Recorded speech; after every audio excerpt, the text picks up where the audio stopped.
on the conference honoring Elda's work.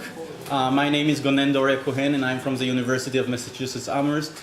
I've known Elda for 20 years when the late Shoshana Blum-Kulka was organizing the Discourse forum at the Hebrew University, and Elda used to come to the meeting regularly, and we saw how intergenerational work can be established when Elda, faculty back then, and we graduate students were fully engaged in the same texts and the same readings.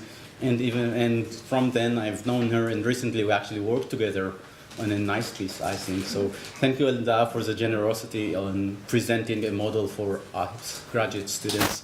And it is my pleasure to introduce the first and second and third speakers of this panel. The first speaker is Professor Anita Fetzer,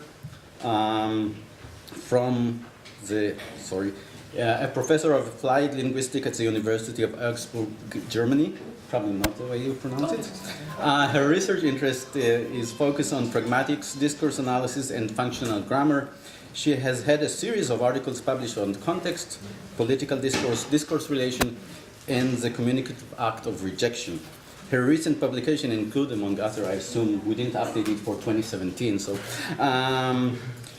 Expositives in Discourse with Etsuko Oyoshi, and the dynamics of follow-ups with forms and that she co-authored with Elda. Yes, with that. Anita is also the editor of the book series Pragmatics Beyond New Series of Benjamin's, and she's a member of several editorial boards. I cut a few of them out, so I'm only going to mention Pragmatics and Cognition, because we're in the science building, Journal of Language and Politics, and Journal of Pragmatics. She's an elected member of the Consultation Board of the International Pragmatics Association. Congratulations for that.